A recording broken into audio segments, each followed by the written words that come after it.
Thank you. Arigato. The Your Own Pay Podcast Network, inspiring, motivating, and educating entrepreneurs around the world. It's Damashe and Michael, just talking tech. Hey everyone, and welcome back to another Tuesday with your hosts, Damashe and Michael, just talking tech. This is DM18, yourownpay.com/DM18 for all the show notes. Damashe, I'm at Payon on Twitter, Payown. How can they follow you? I'm at Damashe, Damashe. So we talked a couple of weeks ago about WordPress.com or self-hosted WordPress. And when you make the decision to host your own website on WordPress, you pick up your hosting, which we talked about that last week, and now you got to start experimenting a little, making your website do what you want. So Damashe, before we get into our top 3 plugins, what is a plugin? Consider it like an app. This is the simplest explanation that I can give people that makes sense in today's context. Think of a plugin as an app that can enhance your website or give your website features that you want without you personally having to write the code. Someone has done it for you. That is a great explanation of what a plugin is. One of the pieces of things that I wish my website could do that it doesn't do natively with WordPress is provide me instant feedback for SEO or search engine optimization. And I use an amazing plugin called Squirrely Seo. I think I introduced you to this the other day, didn't I? Yeah, you did. Yeah, I love it. You can go and search for your keyword. It'll tell you how likely you are to rank for that keyword on Google and other search engines. Not only that, though, but it gives you an additional opportunity to search for other people who are posting about that specific keyword, whether that be images or tweets or even other bloggers. Damashe, what's the next plugin you use? Well, a plugin that I use is, and I always install this on every site, is Really Simple SSL. And what this plugin will do is it essentially takes care of you having to dig down into some PHP files and rewrite code to force any visitors to your site to go over HTTPS, which makes it a secure connection. So once you get your certificate, and we'll do a probably bonus episode on, all about certificates at some point. But once you have that certificate set up, well, in my case, I built my site well before I even thought about getting a SSL certificate, because the one that I probably would have needed was $200. And well, it was a lot of money for a site that wasn't making any money. But once I did actually acquire a secure certificate, I did not want to go back and have to reconstruct all my URLs or force redirects for people, because that also kind of gives you some bad SEO if Google sees that you're forcing redirects on your site from post links or page links. So this plugin just takes care of handling that rewriting of your lower level files to make sure that all traffic to your site, whether they type in HTTPS or not, they get sent to a secure connected website. And one of the reasons why you might want to use a secured site is because you might be selling products or services on your website. But more importantly, Google is saying, hey, if you have an SSL, then you're serious about what you do. The last reason that I recommend an SSL is because if you're capturing information like people's email addresses for forms, you want to keep all that information safe. The second plugin that I recommend is Convertkit. That is for capturing email addresses. And as anyone who's listened to the podcast for a while knows, I'm very fond of the way that Convertkit has laid out their website and their platform. Convertkit makes it really easy to add forms to any pages that you want to add forms to, or to add a form to the sidebar so anyone coming to your website can opt into your email list. There are some additional plugins you can use, and we'll include that in the resources available at yourownpay.com/DM18 that will allow you to connect Convertkit to additional plugins and build more intuitive capture pages. But if you need to get something up and running real quick, Convertkit is a great solution. Mike has converted me to Convertkit for the most part, especially for my personal stuff. The next plugin that I want to talk about is WordFence Security. This plugin has a lot of features that are available, but simply installing it and following its setup directions will do the basics and will do exactly what you want to happen, which is it secures your website from brute force attacks from people trying to hack your admin page to get into your account. Here's another tip for you.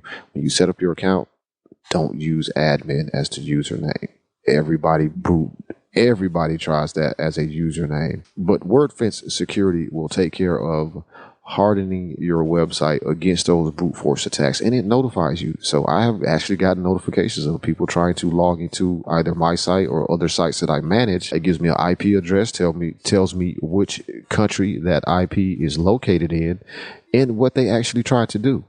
Another great thing about the WordFence security plugin is that you can also set it up to notify you about different events that take place on your website. So if an admin logs in, you can get a notification if you would like that, or if a user logs in, or if a user gets locked out from their account because they've entered their password too many times the wrong way. And the nice thing about it is it'll tell you if this person was actually a user, or at least using the correct username, or if they were just somebody trying to break into your site. It also does a very nice trick that a lot of people sort of overlook with their security.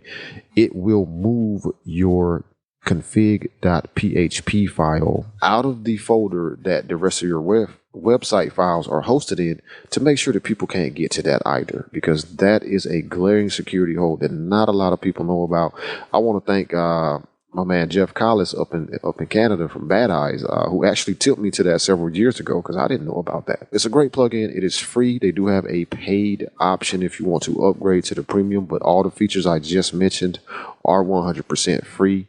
So definitely give that security plugin a look. Damashe, that's amazing. You introduced me to WordPress security, and I forgot the name of it there for a minute because I set it up and I forgot about it. I don't have to remember that I have it set up. I don't have to go in and configure it or mess around with it too often. And I like that. Now, if something goes wrong and someone breaks into your website and destroys it, you need to have a backup of your website. And I will admit, I lost an entire website twice, not just once, twice, and that caused me to want to create a backup. And I was moving my site from one host to another. And I said, what's the easiest way I can migrate this site while creating a backup? I used to use a service called BlogVault, but they charge you for an annual or monthly basis. And that's great because all your data is secure, but I don't want to pay to keep my data secured with someone else. So I found a plugin that allowed me to download everything, not just my posts, but my plugins and my themes and my database for my WordPress site, and keep a local copy on my computer. Then I can also use this plugin to restore my website to any installation of WordPress, which is very beautiful. The name of this plugin is All-in-One Backup. It does offer a free version if you're downloading your backup to your local computer. If you'd like to have your backup sent to Dropbox or Google Drive or Box, then you can invest one time into a paid option with this plugin. Now, Damashe, you know about a plugin that backs up to a cloud service. Does it cost? So the backup plugin I've been using for a while is WordPress Backup to Dropbox. And it is free if you want to just back up to Dropbox. There may be some paid options there. I've never actually explored them. I'm pretty sure there probably are, but it works fine for what I needed to do, which was back up my website, including my posts, my plugins, my themes, and my database to Dropbox, because I was already paying Dropbox for additional storage. And I'm not even halfway through that terabyte, which is crazy. So that works out as a great solution for me. The key thing that me and Michael both want to get across to you is, regardless of how you go about doing this, make sure that you have a backup of your site. And not only making sure that you have a backup of your site, but make sure that you're comfortable with using the tools that you're using, especially when you're adding features to your website. Blind individuals, or individuals using assistive technology specifically, sometimes have unique situations they have to find themselves in. So, for example, the all-in-one backup plugin that I use, you have to drag and drop your backup to your web interface, which for me is not an issue, but for you, it might be a little difficult. So maybe looking into backup to Dropbox, WordPress backup to Dropbox might be a better solution for you. So realize that if you found a plugin that does a job and you're still fighting with it, you can probably find a plugin that can help you do the job, the same exact job, and be more user-friendly. So Damashe, before we conclude today's episode talking all about plugins and what plugins small business owners need to install on their site, do you have anything else you want to add? I want to remind you guys to go over to the show notes at yourownpay.com/DM18 for this episode and opt in so that you can get your free PDF of our top 10 plugins that you must have on all of your WordPress sites. I'm at Payown, P-A-Y-O-W-N on Twitter. He's at Damashe, D-A-M-A-S-H-E. Check me out on Twitter. Leave comments on the blog post if you wish. And we'll talk to you guys next week.